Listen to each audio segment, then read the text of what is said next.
Hello students, आज हम पढ़ेंगे डीएनए रेप्लिकेशन। तो डीएनए रेप्लिकेशन पढ़ने से पहले कुछ कॉन्सेप्ट्स हमको पता होने चाहिए कि डीएनए रेप्लिकेशन होता क्या है। डीएनए रेप्लिकेशन एक प्रोसेस है जिससे डीएनए मल्टीप्लाई होता है, या फिर हम कह सकते हैं कि एक डीएनए से दो डीएनए बनते हैं। डीएनए अपनी एग्जैक्ट कॉपी बनाता है, उस प्रोसेस या प्रक्रिया को बोला जाता है डीएनए रेप्लिकेशन। कोई भी ऑर्गेनिज्म अपनी लाइफ शुरू करता है एक सेल से, और एक सेल फिर डिवाइड होकर के अपनी जैसी एग्जैक्ट दो कॉपी सेल बनाती है। तो जब सेल को डिवाइड होना होता है तो वो अपने सारे कंपोनेंट्स जो उसके अंदर प्रेजेंट है उनका नंबर डबल करती है। डबल होगी यानी कि सपोज कोई इसके अंदर कंपोनेंट है, दोनों के अंदर इक्वली डिस्ट्रीब्यूट होना है, मतलब इसके अंदर सेम ऐसा ही इस सेल के अंदर भी होना चाहिए और इसमें भी होना चाहिए। तो उसके लिए पहले तो ये एक से दो बनेंगे, है ना, डुप्लीकेट होगा, और फिर उसके बाद में ये दोनों में डिस्ट्रीब्यूट हो जाएगा। तो इस तरीके से यहाँ पे सेल के जो भी कंपोनेंट्स है वो डुप्लीकेट होते हैं and divides equally into both the daughter cells. तो उसमें सबसे इम्पोर्टेंट कंपोनेंट है डीएनए। तो अभी हम जो डीएनए रेप्लिकेशन की प्रोसेस पढ़ रहे हैं वो प्रोकैरियोटिक सेल पे पढ़ रहे हैं। तो ये जो डीएनए रेप्लिकेशन की प्रोसेस है वो हमें पता है, आज हमें पता है कि ये एक सेमी कंजर्वेटिव प्रोसेस है। लेकिन इसके बारे में पता कैसे चला कि DNA is a semi conservative process, DNA replication एक सेमी कंजर्वेटिव प्रोसेस है। पहली बात तो ये कि सेमी कंजर्वेटिव प्रोसेस का मतलब होता है कि सपोज ये जो डीएनए है, हमें डीएनए की स्ट्रक्चर के बारे में पता है कि DNA is a double helical structure, मतलब कि एक स्ट्रैंड और ये दो स्ट्रैंड। तो ये जो दो स्ट्रैंड्स है इसमें क्या है कि यहाँ पर भी जो नाइट्रोजिनस बेसिस है, इसके सामने वाले स्ट्रैंड जो कि इसका कॉम्प्लीमेंट्री स्ट्रैंड कहलाता है, वहां पे क्या होते हैं, इसके कॉम्प्लीमेंट्री नाइट्रोजिनस बेसिस प्रेजेंट होते हैं।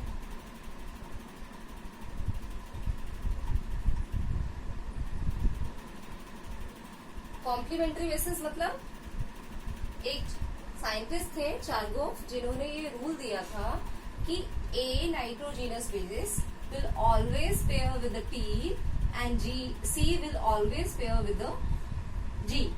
हमें पता है कि नाइट्रोजिनस बेसिस चार टाइप के होते हैं, A T C ji. RNA के अंदर यूरेसिल पाया जाता है थाइमिन की जगह। तो मैं डीएनए की स्ट्रक्चर यहाँ पे डिटेल में नहीं बता रही हूँ, क्योंकि वो एक टॉपिक है जो कि कंप्लीट पूरी एक क्लास लेता है, तो जिसको कि मैंने अपने दूसरे लेक्चर में एक्सप्लेन किया है। यहाँ पे हम डीएनए रेप्लिकेशन की प्रोसेस को डिटेल में पढ़ेंगे। तो यहाँ जैसे कि ये डबल हेलिकल जो डीएनए की स्ट्रक्चर है, तो ये डीएनए जब रेप्लिकेट होता है तो ये क्या करता है, अपने जैसे दो डीएनए बनाएगा। तो पहले तो क्या होगा कि ये जो डबल हेलिकल स्ट्रक्चर है ये खुलता है, और फिर ये दोनों स्ट्रैंड्स सेपरेट हो जाते हैं, और उसके बाद में ये इसके सामने ये अपना कॉम्प्लीमेंट्री बेस बना लेता है, और ये वाला भी अपना कॉम्प्लीमेंट्री बेसिस का जो स्ट्रैंड है वो बना लेता है। तो इस तरीके से हमको क्या मिला, जो एक डीएनए था उससे हमको दो डीएनए मिल गए, जो कि एग्जैक्ट कैसे है, इसके जैसे ही है। ये वाला डीएनए भी इस जैसा है और ये वाला डीएनए भी इस जैसा है। दोनों के दोनों डीएनए एग्जैक्ट अपने मदर डीएनए की जैसे है। तो यहाँ पे क्या हुआ कि ये जो दो स्ट्रैंड्स हैं पहले ये सेपरेट होते हैं, और इसमें से हर एक स्ट्रैंड एक टेम्पलेट के जैसे काम करता है, और उसपे बनने वाला नया स्ट्रैंड बन जाता है ना। तो ये जो डीएनए बना है इसमें क्या है कि एक स्ट्रैंड तो पुराना है और एक स्ट्रैंड नया बन रहा है। ऐसा ही है इसमें भी, एक स्ट्रैंड पुराना और एक स्ट्रैंड नया है। तो जब ये वाली प्रोसेस जिसमें कि वन स्ट्रैंड इज ऑन, और we can say it is a parental DNA, parental strand, and another one जो नया डीएनए है, वो नया स्ट्रैंड है वो कि न्यूली सिंथेसाइज्ड है। तो इस तरीके से ये वाली जो प्रोसेस होती है जिसमें नए बनने वाले डीएनए में एक स्ट्रैंड पुराना होता है और एक नया होता है। इसको बोला जाता है semi conservative mode of replication. Semi conservative मतलब अर्ध स्वायत्त अर्ध संरक्षी प्रक्रिया। अर्ध संरक्षी मतलब आधा पुराना और आधा नया, है ना, क्योंकि एक स्ट्रैंड इसमें पुराना है और एक इसमें नया है। तो ये सब कैसे, ये स्टेल एंड मिसेल्सन साइंटिस्ट थे, उन्होंने एक एक्सपेरिमेंट किया था और उसके थ्रू इन्होंने ये बताया था, ये एक्सपेरिमेंटली प्रूव किया था कि DNA replication is a semi conservative process. Okay, now we start the replication process. हमने ये पढ़ लिया कि रेप्लिकेशन एक सेमी कंजर्वेटिव प्रोसेस है। अब हम ये बताते हैं, ये डिस्कस करेंगे कि इसकी प्रोसेस एक्चुअल में कौन कौन से स्टेप से मिलके बनी है। तो डीएनए रेप्लिकेशन को हम 3 स्टेप्स में पढ़ते हैं, initiation, initiation, elongation and termination. Okay, initiation का मतलब हुआ शुरुआत होना या स्टार्ट होना, रेप्लिकेशन का स्टार्ट होना। इलोंगेशन का मतलब स्टार्ट हो चुकी है जो प्रोसेस, वो कंटिन्यू चल रही है, इलोंगेट हो रही है, तो इसको बोलते हैं कंटिन्यू। जो कंटिन्यूएशन की जो प्रोसेस है उसको हम बोल रहे हैं इलोंगेशन। अब डीएनए रेप्लिकेशन चले जा रहा है, फिर उसके बाद में उसको एंड भी तो होना है ना। जब कंप्लीट डीएनए सिंथेसाइज हो गया तो अब प्रोसेस को रुकना है। तो जो एंड की जो प्रोसेस है, टर्मिनेट होने वाली जो प्रोसेस है, उसको बोलते हैं टर्मिनेशन, यानी कि एंड। तो इन 3 स्टेप्स में स्टार्ट, कंटिन्यू, एंड, जिनको कि हमने नाम दिया है इनिशिएशन, इलोंगेशन और टर्मिनेशन, इस प्रोसेस, इन स्टेप्स में हम इसको पढ़ते हैं। तो सबसे पहले हम पढ़ेंगे इनिशिएशन। उससे पहले, क्योंकि हम डीएनए रेप्लिकेशन किस में पढ़ रहे हैं, प्रोकैरियोटिक सेल में। प्रोकैरियोटिक सेल का मतलब जानते हो ना, प्रोकैरियोट्स बिल्कुल सिंपलेस्ट सेल होती है जिसके अंदर डीएनए साइटोप्लाज्म में पड़ा हुआ होता है ना। डीएनए क्या है, साइटोप्लाज्म में पड़ा हुआ है और सर्कुलर डीएनए पाया जाता है। मतलब कैसा है ये, सर्कुलर डीएनए, डबल हेलिकल तो है ही, बट ये सर्कुलर डीएनए। और प्रोकैरियोटिक सेल के अंदर कोई भी सेल ऑर्गेनल या कोई other cell organelles, membrane bound cell organelle नहीं होता है, न्यूक्लियर मेम्ब्रेन भी नहीं होती है, इसलिए डीएनए क्या है, सीधा साइटोप्लाज्म में पड़ा हुआ है, बट है कैसा, सर्कुलर। तो हम प्रोकैरियोटिक डीएनए के अंदर रेप्लिकेशन पढ़ रहे हैं। तो देखिए ये है प्रोकैरियोटिक डीएनए, कैसा है, सर्कुलर। पर डीएनए है तो डीएनए तो कैसा ही होता है, डबल हेलिकल होता है। ये हमने बना दिया डबल हेलिकल डीएनए। तो जब डीएनए रेप्लिकेशन होगा तो हमको ऐसे, ये क्या करेगा, ये एक डीएनए, ये 2 डीएनए देगा। तो डीएनए रेप्लिकेशन स्टार्ट इस पूरे डीएनए के ऊपर, ऐसा नहीं कि कहीं से भी स्टार्ट हो रहा है। डीएनए रेप्लिकेशन एक पर्टिकुलर पॉइंट पे स्टार्ट होता है जिसको कि बोलते हैं origin of replication. Suppose it is this site where DNA replication will begin, इसको क्या बोला जाता है, ओरिजिन ऑफ रेप्लिकेशन।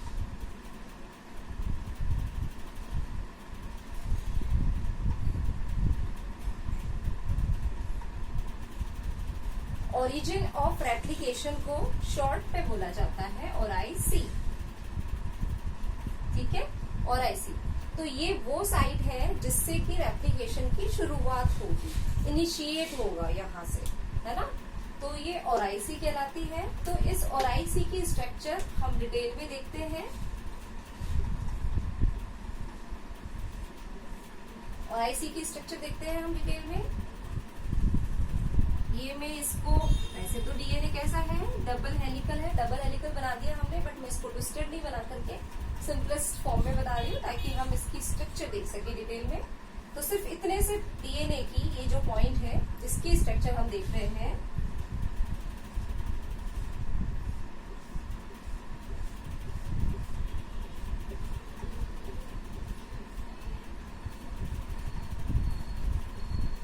तो ये जो डीएनए है और आईसी ओरिजिन ऑफ रेप्लिकेशन, ये क्या है,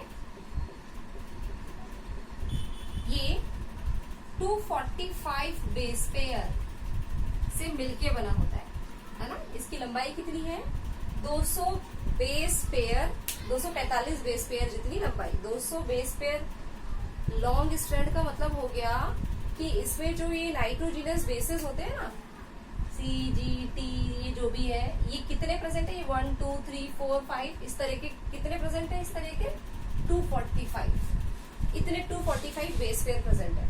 अब 245 बेस पेयर के अंदर भी 4 तो सीक्वेंसेस ऐसी हैं, 4 बॉक्सेस तो ऐसे हैं जो कितने कितने बेस पेयर से मिलके बने हैं, 9 बेस पेयर से, यानी कि हर एक बॉक्स कितना है, 9 बेस पेयर से मिलके बना है। तो इस तरह के 4 बॉक्स है और 3 बॉक्स ऐसे हैं जो कि 13 बेस पेयर से मिलके बने, यानी कि ये 3 बेस पेयर कैसे हैं, हर एक बॉक्स की कितनी लंबाई है, 13 बेस पेयर जितनी, जिसमें कि 13 बेस पेयर आ जाए।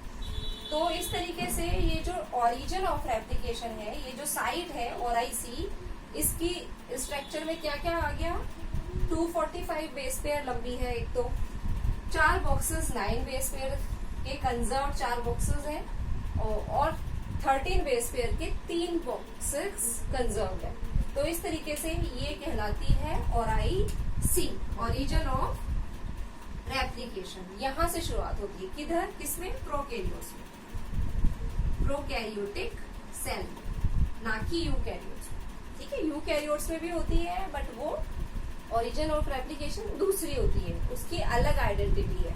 यहाँ प्रोकैरियोट्स के अंदर ORIC कहलाती है और ये इसकी आइडेंटिटी है, ये इसके कैरेक्टरिस्टिक्स फीचर है। तो अब हमने वो साइट जो कि DNA रेप्लिकेशन के लिए रिस्पॉन्सिबल है वो देख ली है। अब यहाँ हम इनिशिएशन, पहली जो स्टेप है वो अब हम पढ़ने जाते हैं इन डिटेल।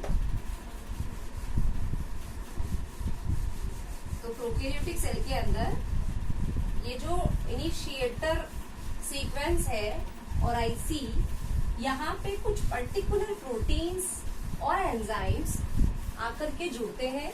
कब जुड़ते हैं, बाइंड कब होते हैं, जब उनको सिग्नल मिलता है। ऐसा नहीं है कि रेप्लिकेशन सेल में कभी भी स्टार्ट हो जाएगा, नहीं, जब सेल को सिग्नल मिलता है, ग्रोथ सिग्नल, मतलब सेल को, ऐसा नहीं सेल कंटिन्यूअसली डिवाइड कर रही है, बार बार विभाजित होती जा रही है, बार बार विभाजित होगी, वो किस कंडीशन में होती है, जब कैंसर हो जाता है। कैंसर कोई नॉर्मल कंडीशन नहीं है, ये है एबनॉर्मल कंडीशन। तो जब अनकंट्रोल डिवीजन हो रहा है, लेकिन हमेशा सेल का जो डिवीजन है नॉर्मल कंडीशन में कैसा होता है, कंट्रोल, यानी कि सेल को कब डिवाइड करना है, ये कौन डिपेंड करेगा, ग्रोथ सिग्नल, सिग्नल मिलता है सेल को और तब वो डिवाइड होती है। तो डिवाइड होने से पहले फिर वो रेप्लिकेशन करती है एस फेज में। तो अब हम पढ़ने जा रहे हैं कि कौन से प्रोटीन्स हैं जो कि इनिशिएशन ऑफ रेप्लिकेशन के लिए रिस्पॉन्सिबल। तो ये हमने जो ORIC है ये यहाँ पे हमने बनाई,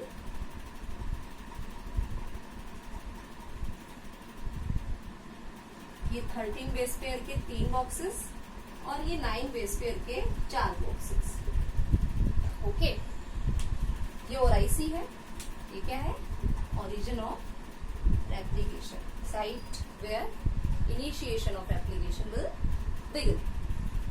तो ये हमारा ORIC है। यहाँ पे सबसे पहले क्या होगा, जब सेल को सिग्नल मिलता है कि उसको रिप्रोड्यूस होना है या रेप्लिकेशन करना है, तो उस कंडीशन में सबसे पहले एक सेल, एक प्रोटीन एक्टिवेट होता है, वो क्या है, DNA A। और DNA A क्या करता है, ATP की प्रेजेंस में सेल के ORIC के ऊपर आकर के बाइंड हो जाता है ना। तो इसका ये जब बाइंड हो जाता है DNA A प्लस ATP और एक और प्रोटीन आता है जिसको बोलते हैं HU प्रोटीन, ये सब आते हैं और उसकी वजह से क्या होता है, फिर ये इस पे जब बाइंड हो जाएगा तो बाइंड होने के बाद में एक फाइनली ये क्या करेंगे, ये एक प्रोटीन होता है डीएनए ए, डीएनए बी।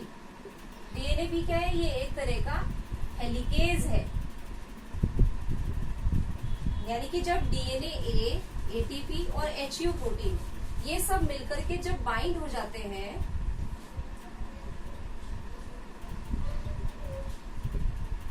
एटीपी की प्रेजेंस में, तो फिर उसके बाद में ये डीएनए बी प्रोटीन आता है हेलिकेज, जो कि इससे बाइंड हो जाता है। जब तक ये नहीं आए थे तब तक डीएनए बी नहीं आ सकता था, यानी कि ये जो हेलिकेज है ये नहीं आ सकता था, इसको पहचान में ही नहीं आता। तो जैसे ही ये आते हैं उसके बाद में हेलिकेज आता है। और हेलिकेज का काम क्या होता है, हेलिकेज वो एंजाइम है जो कि हाइड्रोजन बॉन्ड्स को तोड़ता है, ब्रेकिंग के लिए रिस्पॉन्सिबल होता है ना। तो यहाँ पे हमने बोला कि सपोज यहाँ पे क्या है, ये डीएनए जो कि आपस में जुड़ा हुआ है, नाइट्रोजिनस बेसिस जो है इसके डीएनए के, वो आपस में कॉम्प्लीमेंट्री नाइट्रोजिनस बेसिस एक दूसरे के साथ हाइड्रोजन बॉन्ड से जुड़ा रहता है। सी जी के साथ 3 नाइट्रोजन बॉन्ड से जुड़ता है, टी ए के साथ 2 हाइड्रोजन बॉन्ड से जुड़ता है, ए टी के साथ 2 हाइड्रोजन बॉन्ड से। तो इन डीएनए रेप्लिकेशन स्टार्ट होने के लिए जरूरी है पहले तो ये दोनों डीएनए स्ट्रैंड अलग हो। तो अलग करने के लिए कौन आएगा, क्या जरूरी है, इनके जो कॉम्प्लीमेंट्री बेसिस है, इनके जो हाइड्रोजन बॉन्ड्स है, उनको तोड़ना जरूरी है। ये जब ये टूटेंगे तब ही ये सेपरेट हो पाएंगे, अलग अलग हो पाएंगे। तो इनको तोड़ने का काम कौन करेगा, कैची, सिजर। कौन है वो सिजर, हेलिकेज। ये हेलिकेज एंजाइम का काम क्या होता है, हाइड्रोजन बॉन्ड्स को ब्रेक डाउन करना। तो ये क्या करेगा, जैसे ही ये बाइंड हो जाएगा तो ये, क्योंकि हमें पता है जो प्रोकैरियोटिक डीएनए कैसा है, सर्कुलर, तो ये इस तरीके से जहां पे ये हेलिकेज बाइंड हुआ है उस जगह ये हाइड्रोजन बॉन्ड्स को तोड़ देगा। ये क्या बनाया मैंने, ये पूरा का पूरा सर्कुलर डीएनए था, ये ओराइसी के ऊपर हेलिकेज बाइंड हुआ और इस तरह से तोड़ दिया। तो हमने क्या किया, यहाँ पे जो 2 स्ट्रैंड साथ में थे उनको पकड़ के अलग कर दिया। एक स्ट्रैंड इधर ऊपर चला गया, एक इधर आ गया, बाकी ये कनेक्टेड है। तो अभी के लिए यहाँ पे शुरुआत हो रही है डीएनए रेप्लिकेशन की, धीरे धीरे ये बढ़ता चला जाएगा और यहाँ होता होता होता कंप्लीटली यहाँ तक पहुंच जाएगा और पूरे डीएनए का रेप्लिकेशन हो जाएगा। तो इस तरीके से ये क्या बन रहा है, रेप्लिकेशन बबल बन रहा है। तो यहाँ पे हमने क्या देखा, 2 डीएनए हेलिकेज जुड़ गए, एक यहाँ जुड़ गया और एक यहाँ जुड़ गया, और ये दोनों ने डीएनए को अलग कर दिया, दोनों स्ट्रैंड। मतलब ये यहाँ से काटता हुआ बढ़ेगा आगे और ये यहाँ से डीएनए का हाइड्रोजन बॉन्ड तोड़ते हुए आगे बढ़ेगा। तो ये डीएनए अब क्या हो गया है, सेपरेट हो गया है। अब सेपरेट तो हो गए हैं, लेकिन ये डीएनए जो कॉम्प्लीमेंट्री स्ट्रैंड है ये एक दूसरे से दूर हो गए, लेकिन ये इतने दूर भी नहीं हुए हैं कि ये वापस से जुड़ ना सके। मतलब इन डीएनए के जो दोनों कॉम्प्लीमेंट्री स्ट्रैंड्स है, इसके अंदर क्या खूबी है कि ये अगर ये इतनी डिस्टेंस पे है कि ये वापस एक दूसरे के साथ हाइड्रोजन बॉन्ड बना करके बेस पेयरिंग कर लेंगे, जिसको क्या बोल रहे हैं हम, रीएनिलिंग। तो वापस से रीएनिल हो जाएंगे। रीएनिल हो गए तो सारी मेहनत खराब, इनको जो आया, पहचाना, काटा, ये सारी मेहनत खराब हो गई। बट ये मेहनत बचाने के लिए और एप्लीकेशन तो होना ही है, तो सेल अमेजिंगली परफेक्ट काम करती है।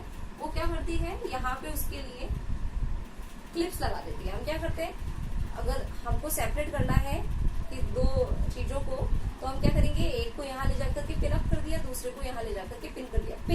पिन से उसको सेपरेटली हम पकड़ के रख सकते हैं, अगर पिन हट गया तो ये वापस से साथ में जुड़ जाता है। इसी तरीके से यहाँ पर भी पिन्स लगा दिए जाते हैं। सेल के पास अपने पिन्स है, वो पिन्स क्या है, प्रोटीन्स है। कौन से प्रोटीन मॉलिक्यूल है, अब देखो ये प्रोटीन कहाँ जुड़ रहे हैं, सिंगल स्ट्रैंड पे, इसलिए इनको हम क्या बोलते हैं, सिंगल स्ट्रैंडेड बाइंडिंग प्रोटीन।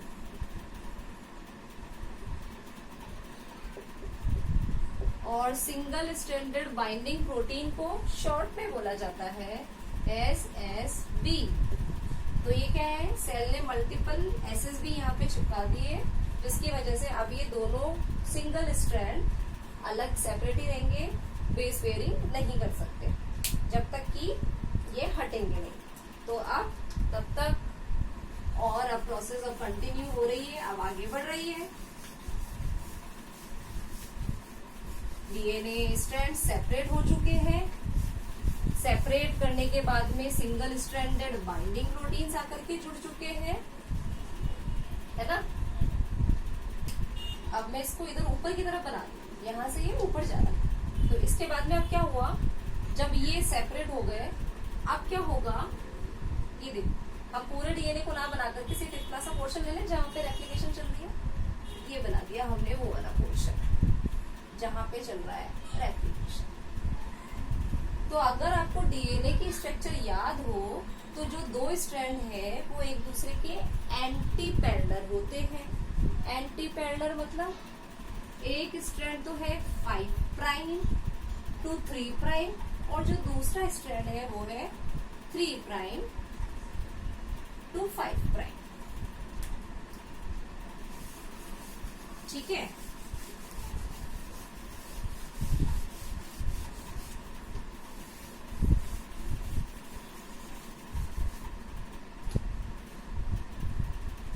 तो डीएनए रेप्लिकेशन के लिए क्या जरूरत है, जैसे कि याद करो डीएनए की स्ट्रक्चर, मैं थोड़ा सा रिवाइज कर देती हूँ। यहाँ पे जो डीएनए स्ट्रैंड होता है, डीएनए की स्ट्रक्चर में क्या होता है, एक पेंटोज शुगर होती है, एक CH2PO4 फॉस्फेट ग्रुप होता है, और यहाँ पे ये जो एक यहाँ पे नाइट्रोजिनस बेसेस यहाँ पे जुड़े हुए होते हैं। ये है फर्स्ट कार्बन, ये कार्बन रिंग है ना, ये एक फर्स्ट नंबर का कार्बन है, ये सेकंड कार्बन है, ये थर्ड है, ये फोर्थ है और ये फिफ्थ कार्बन है। यानी कि ये जो 5 मेंबर्ड रिंग है इसके अंदर ये पहला जो कार्बन है उससे नाइट्रोजिनस बेस जुड़ा होता है। ये कुछ भी हो सकता है, ये A, C, T, G कुछ भी हो सकता है।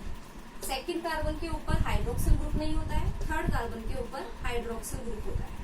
तो ये जो पूरी की पूरी स्ट्रक्चर होती है, और 5वें कार्बन के पास क्या है, फॉस्फेट ग्रुप है ना। फॉस्फेट ग्रुप की हम स्ट्रक्चर अगर देखें तो आपको बुक्स में इसकी स्ट्रक्चर ऐसी मिलेगी, है ना, ऐसी मिलती है इसकी स्ट्रक्चर। यानी कि फॉस्फेट 5th नंबर पे फॉस्फेट जुड़ा हुआ, ये एक न्यूक्लियोटाइड है, इसको न्यूक्लियोटाइड बोलते हैं। जब नाइट्रोजिनस बेस, डीऑक्सीराइबोज शुगर और फॉस्फेट जुड़ा हुआ होता है तो इसको बोलते हैं हम न्यूक्लियोटाइड, है ना। ये हम डीएनए की स्ट्रक्चर है। सेल के अंदर इस तरह की न्यूक्लियोटाइड फ्री पड़े हुए, तो जब रेप्लिकेशन होता है मतलब कि एक न्यूक्लियोटाइड से फिर दूसरा न्यूक्लियोटाइड जुड़ता है, फिर तीसरा, है ना, ऐसे तो जुड़ेगा, 1